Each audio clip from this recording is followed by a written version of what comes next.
I would say that I went through a period, especially in college, where I was number one, things were going really well, and in a relatively small pond, I was a big deal. And I think, as I said, I've always been quite mature for my age, but that maturity kind of led me into immaturity, where I thought I knew a lot more than I actually did. And I thought that, I could solve people's problems and I could really help people, and I had a lot of answers. And if I look back again, that was, I suppose, an arrogance that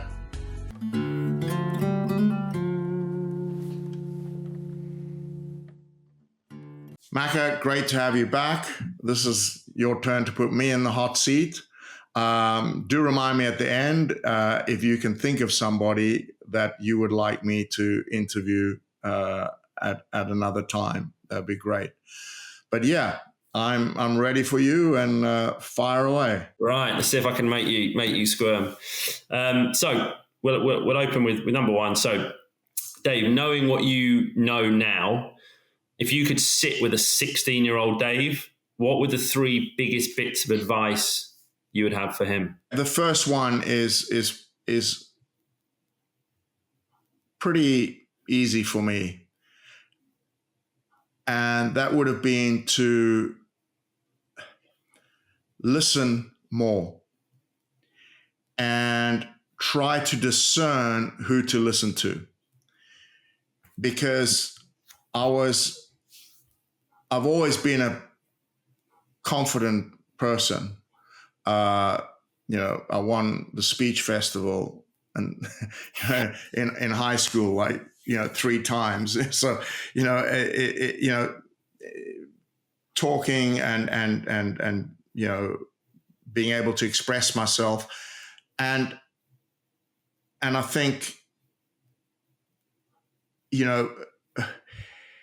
when people say you're much more mature than your age, and you're 16, 17, you take that as a really big compliment and you wear it as a badge of honor. But it can also make you just a little bit overconfident in what you can do, and then you maybe miss some of the clues that could have really helped.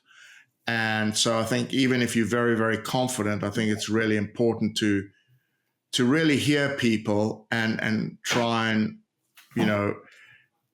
reflect just a little bit, which is tough for 16-year-olds, but think a little bit more about what you're hearing. So that would be the first thing. The second thing is try to find, and you alluded to this in when you spoke, a mentor, somebody who believes in you and can show you what is possible. Because I think I did try that, and just I think when you're young and going through things, maybe a mentor has to pick you up. But I didn't know about mentoring. It didn't even ever enter my head.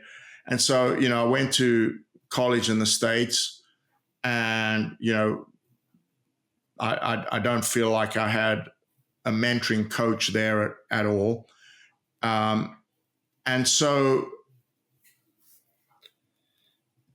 I was constantly looking for a way forward and finding it really, really difficult. And I came across a guy called Dennis Ralston, who actually won Wimbledon. He coached SMU. And at that time, he was exorbitantly expensive for private lessons. But I had a couple with him. And in hindsight, I knew he was on the right track with my game. In hindsight, a far better investment would have been to spend a bit more money with him and to learn more about the game of tennis before eventually going out on the tour and not doing nearly as well as I believe my talent would have allowed. So I think, probably, speaking back to 16-year-old, I'm not sure I would have been able to do that much about it. But I would say to, parents, find a coach, or find, it doesn't matter what your kid is doing, find a good coach for them, whatever it is, and somebody who can just shortcut things a bit and give clarity. So, and I don't think, that's great advice to a 16-year-old. I don't know if I could have done anything about it, but I do think if I'd known that was a pathway to look for, it would have been very, very helpful. The third thing is,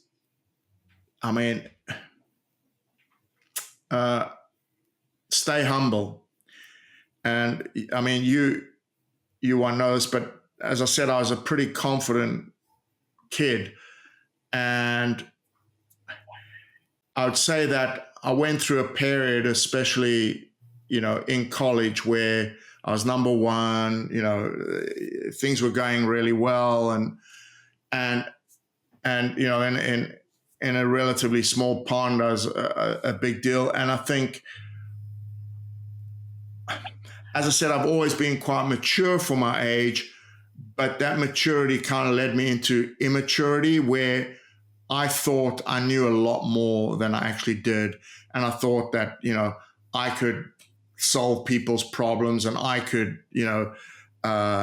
really help people. And I had a lot of answers. And if I look back again, that was, I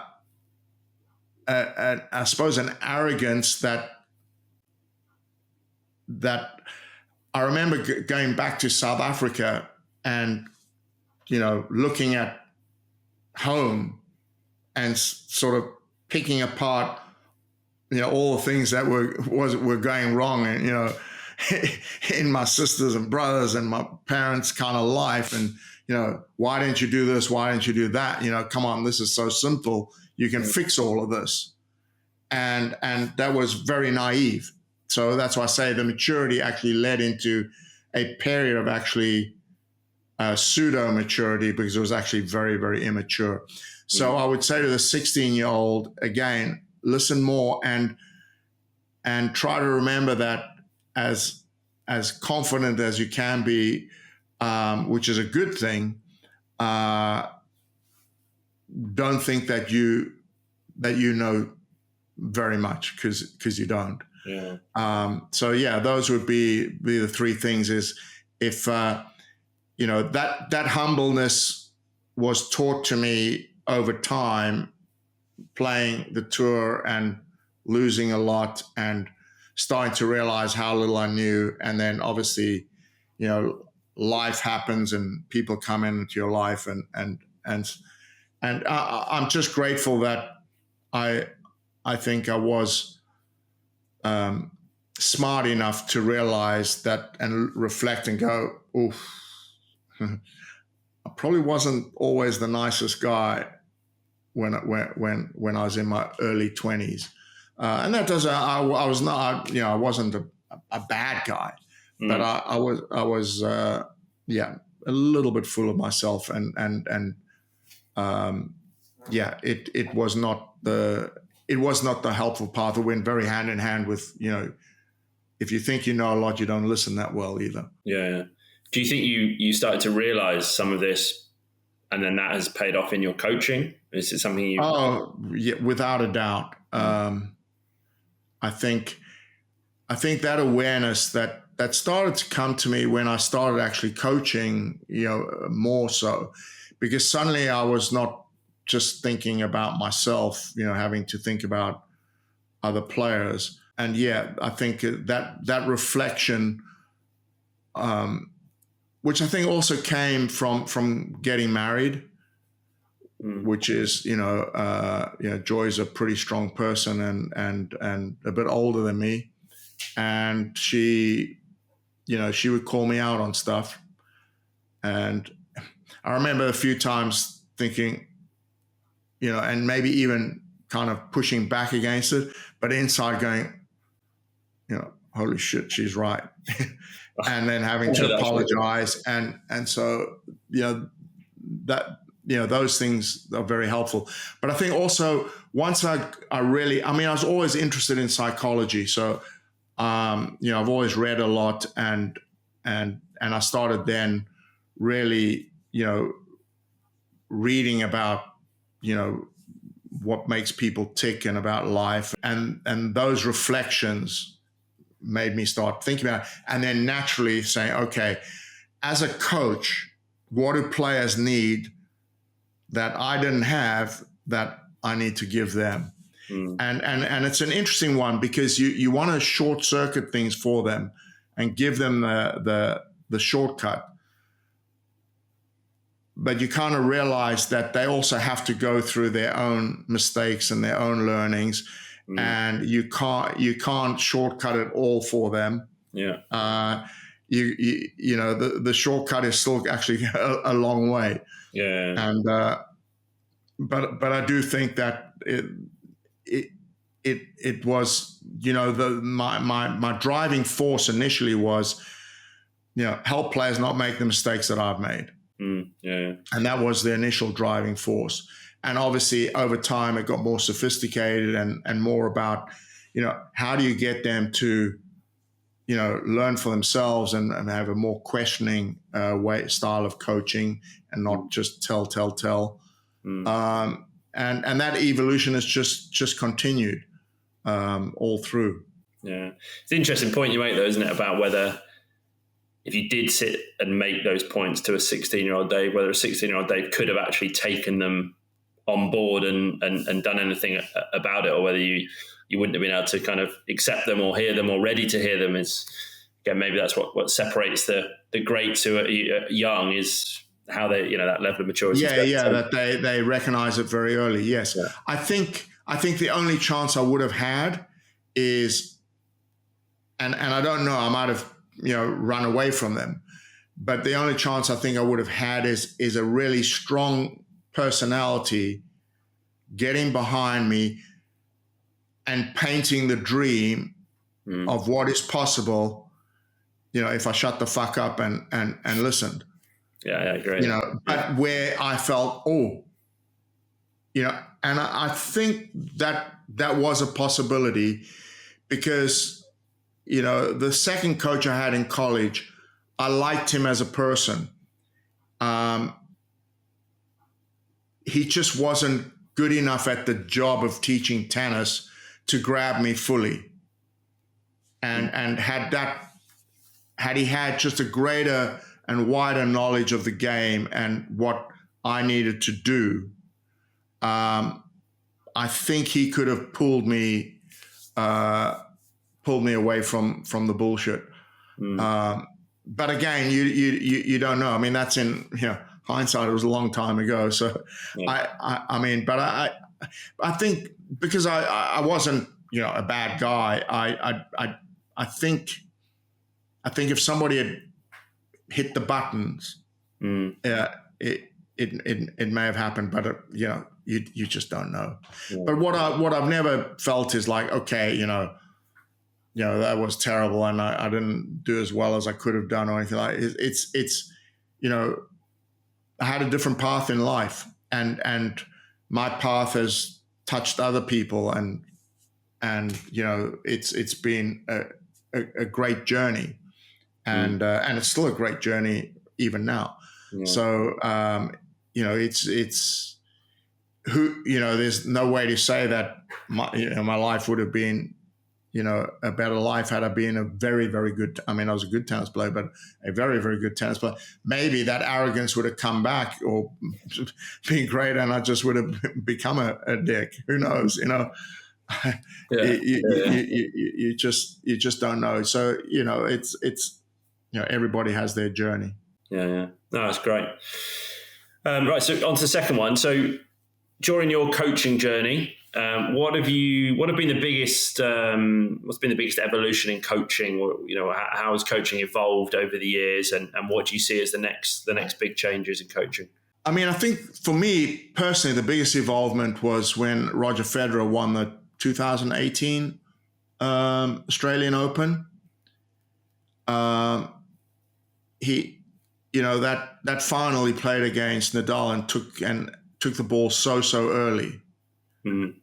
I felt like that kind of took a little bit away from my edge as a coach, because how much early ball and moving through the ball and being able to, not just spot the short ball, but it was that 3/4 ball where you can get onto it and just speed up the point and stuff like that.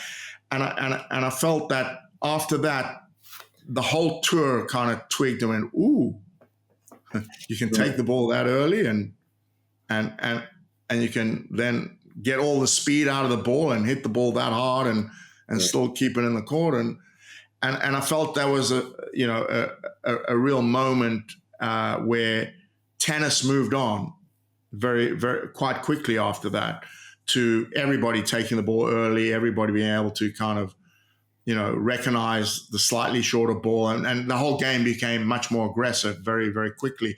And the ability to take on second serves, which you would see players do it, but there weren't that many, so it just wasn't that obvious. And I feel like Roger that day, because it was such a great match as well, kind of moved it along. And so, damn it, but kind of took away something that I felt was a real edge in my coaching. I think now tennis has moved on again, and it's the way players defend now. So I think Novak was the first, and Rafa were the first two to defend phenomenally well and with, more pace. But they were still able to get out of jail with, slightly safer balls with a bit of height, and as long as they kept their length and or got the height. And in the case of Rafa, they had a little bit of time to defend, but they did it so well, which really made other players struggle. But then you've got the new breed of player that's come through, with the Sinners and Alcarazes and, Jack Drapers and the young guys coming through, look at Fonseca and I had a little period with the best under 18s in the world at the end of last year. And it really, really shocked me how good these young kids were. And the biggest thing was in how aggressive they were in defending. In general, when things got tight, how fearless they were, even though they were often, shitting themselves, they would still go for it. And so I would say that the next generation, which we're starting to experience, will be levels of player that just defends so aggressively. And then to counteract that, some of the nuances have to come back. People have to start coming forward a little bit more, because if people can, defend so well, you can be up on a point, and if you don't cut in and take a volley or something like that, immediately you're on the back foot again. So learning how to sneak in, and then of course the slice, drop shots, things to break it up, because if you just pound the ball, that's not going to hurt the modern player. They're going to defend very, very aggressively off some very big balls. And so I see the all court game played at a faster tempo. So if you were to sort of hone in just on the real coaching side of that, and almost, or maybe sort of the game has evolved. How have people evolved their coaching? How do people coach the new game, or what's the difference in the styles, or the way is it different the way they communicate? Is it difference in being more accepting of certain things, or? that's a good question. I mean, there's always this tough period that you go through the player because they need to be comfortable going after their shots. But you have to have a period where they actually learn to be very competent hitters of the ball. In other words, be able to hit the ball, in. And it's more about, not missing, but at higher tempos and getting a foundation that's strong enough so that when they do go after the ball, they're not going to spray for 5 years. So I think the nuance of coaching now is going to be that mix of, learn how to find the court and then learn how to find the court with more pace, and then have little periods where you just go after pace and don't worry about finding the court. And keep juggling between those three areas, so that you don't get a player that's fearful of just going after it, but you equally don't get a player who thinks that just putting the ball in the court is good enough. And I think that's going to be the talent of the modern coach, to instill that freedom to hit, but also do enough of the keeping the ball in the court stuff to be able to hit bigger and bigger with greater and greater freedom and not miss. And then, the other complication that comes in is how do you break it up? Because otherwise, and I think women's tennis is going a little bit through that period where there's a lot of hit, and the players are now trying to start to learn to break things up a little bit. But I'd say that on that front, maybe the women's game is just a little bit behind the men's. But I think that's due to probably, one player who's in the spotlight all the time, which is Alcaraz, who, will force Sinner to do that as well. Yeah. Whereas if it was just Sinner and other hitters around, it might have been a period of just, slugfest. Yeah. So I think players are very aware, and I think they're understanding that it's that now big power, defending with big power, and not being afraid to miss because the rewards are big. If you get a look at 2 second serves and you hit 2 clean winners, that's a lot of pressure on the server now. Love 30, or suddenly from 15-all to 15-40. So and I think Sinner did in that final. 2 backhands, bang bang. And suddenly Alcaraz was in big trouble. So yeah, that's how I see it. And I think that the coaching job is making sure the players don't err too much on the side of caution, but at the same time, be brave and fearless, but also have the periods where you got to find the court. Yeah. Do you think generally, from your experience, coaches tend to be a bit fearful of players going for it, and it's a little bit more based around not missing and potentially chasing too many results from a younger age, which can feed into that? Yeah, absolutely. I mean, as you know from my coaching, the midcourt ball is something that, I'm very strong on. That, always said, give the players the freedom out of the midcourt to really go after it. Just take one side of the court and say, keep banging it, going after it. So, I think it's really important that coaches do give players, that freedom in training and in matches, allow them to have some freedom, but equally be, not be afraid of the conversation that, it's great that you're going after it, but we really need to work hard now to be able to go after it and keep the ball in the court a bit more. So maybe we're going to pull the pace back for a little bit and get to a really good tempo making balls, and then at the end of every session, okay, let's just go for it again and get that freedom again. But yeah, it's very easy, especially in juniors where consistency generally is king.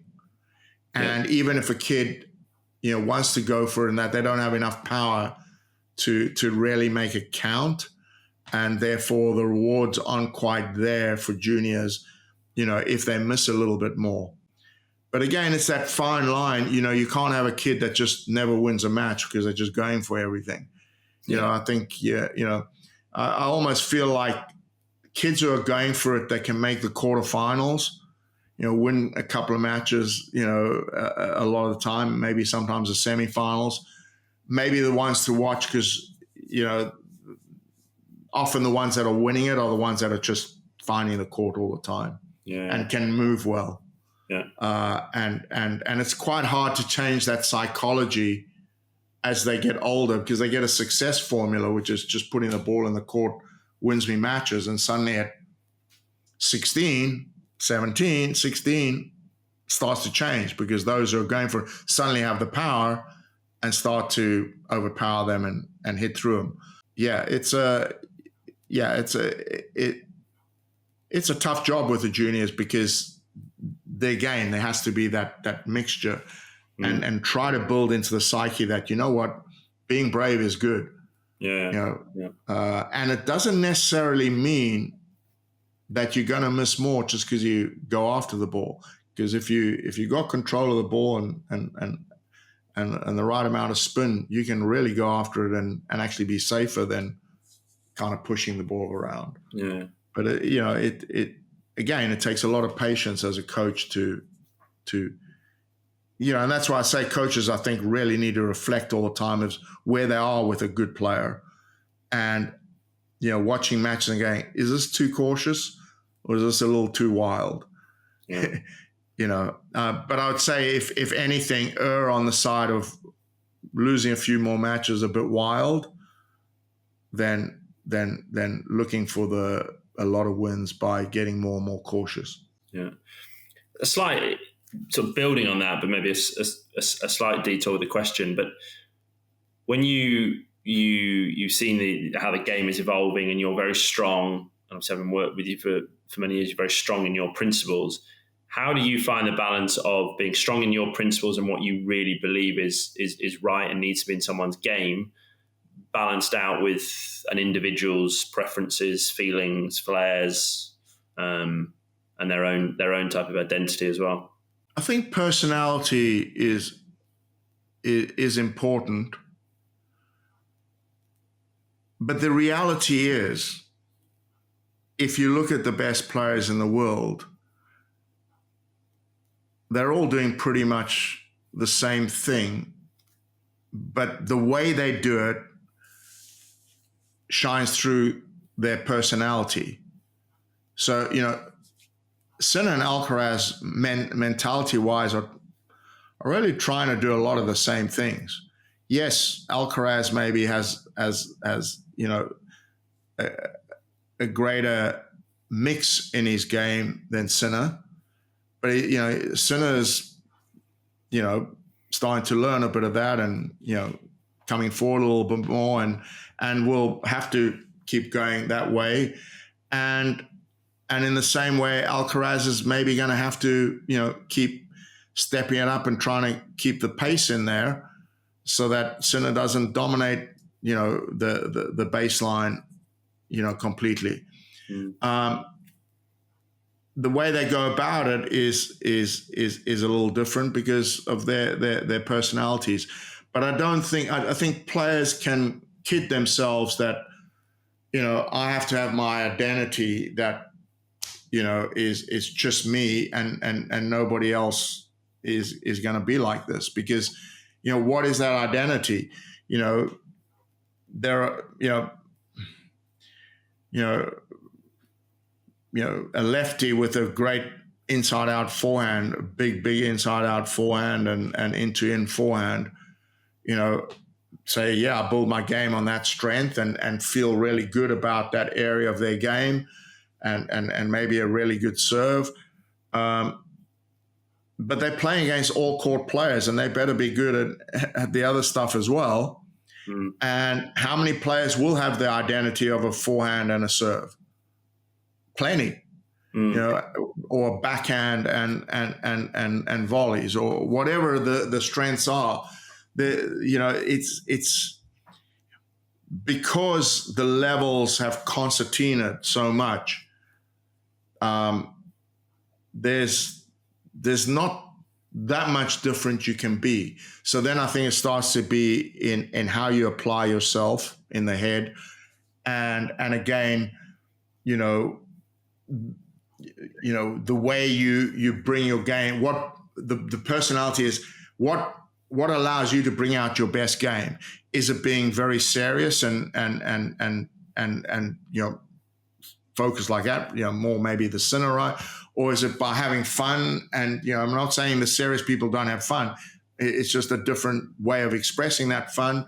And somebody is maybe more swashbuckling and smiling about it, or somebody might need to be a bit more angry to get the energy that they need to do it, or super chilled, but very, very dangerous in terms of they look like they're half asleep, but boy, when you play them, they're everywhere and play the ball very, very well. So I think that's more where the differences will show in terms of identity, is how they go about bringing their game to the court. And style is slightly different, the way they hit the ball. But again, the key areas of the hit and follow through, and that has to be there in order to hit the ball very, very well. So the style is more in the backswing than anything, because in the forward swing it's got to be, so a certain part of that swing has to be the same to generate the pace and get through the ball and stuff like that. I don't know if that really answers your question, but I think it's right. Yeah, it's good. I think people can, I think identity is important in terms of how you feel as a person and how you're going to put your game out on the court, rather than so much as, you'll have your game identity, but just be aware that there are a lot of players out there that will have a similar identity. Yeah. No, it's good. So third question, what experiences have given you your biggest learnings? And from this, what would you advise younger coaches must do? I think it's important for young coaches to look outside of tennis a bit. Okay. And in terms of coaching, is not just, look to coaches in tennis to learn from and people in tennis to learn from, is to actually, maybe read, a business coaching book, or, a school, coaching book, because, learning how to communicate, so communication styles and stuff like that, learning how to communicate differently and in many different ways is how you get your message across. And tennis has its way and it has its own sort of environment and culture. And I don't think that coaches look outside the box enough, because I think some of the biggest learnings I've had in terms of coaching has been from learning from people outside of tennis and reading books that are about communication, reading books, that are about how the brain works, and understanding more of the psychology of teaching than just purely, being able to teach tennis well. And I think, I've long believed that one of the biggest talents a coach has is being able to say the thing, 20 different ways, whereas maybe a young coach only has 2 ways of saying it. Well, there's a lot of players you're probably going to miss out because they don't quite understand what you're saying. But if you've got 20 ways of saying the same thing, the chances are you're gonna, one of those are gonna resonate, with the person that you're trying to coach. So I think, a big part of the toolbox is a lot of different ways of getting the same result out of a player. And I think that a lot of experience is picking up the type of personality a player is, picking up the type of personality a person is, and then dovetailing the way you speak to them in a language that they understand and with analogies that will resonate with them. Because the same analogy is not going to work with everybody. And so I think that's a big part of the talent of a coach, is to go out and seek a lot of different ways to say things and to understand basic psychology of competing and healthy competing and ways to communicate it. It's interesting, isn't it? Because I think when you're a younger tennis coach, you're obviously learning. You're learning the game. You're learning tennis. That's obviously what your qualifications, your coaching qualifications are based on. But as the more you unpick coaching, the tennis is part of it, obviously, because that's what you're coaching. But it's actually the wider aspects of coaching, like you say, the communication, relationships with people, and the way you ask questions. Yeah, you never do any work on that, do you?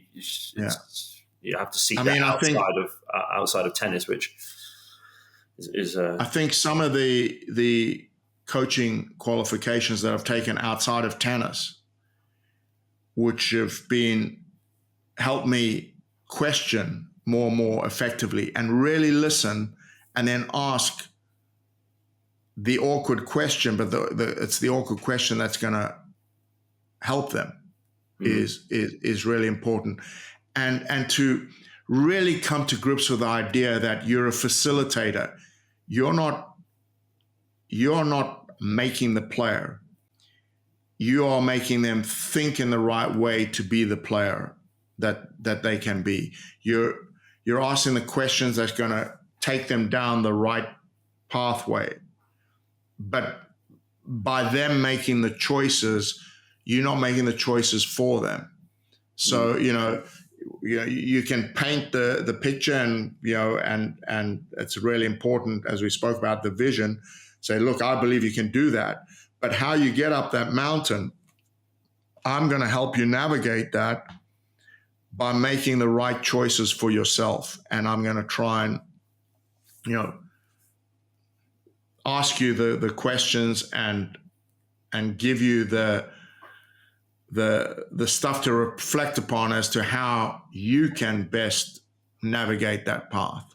And when you stray too far away, I'm going to hopefully find a way to make you see it for yourself that you need to go a different direction, rather than just tell you, hey, you need to get back over there.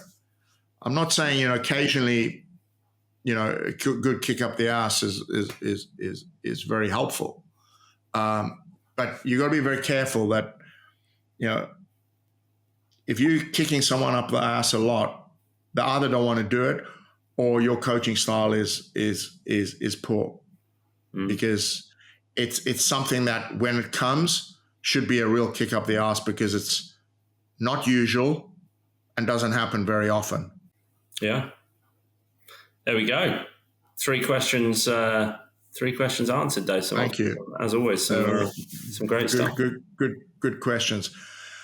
Have you had a chance to reflect on who you'd like me to? I think as I touched on when I spoke. I think one of the people that had a big impact on me was Baz, so Barry Scolo.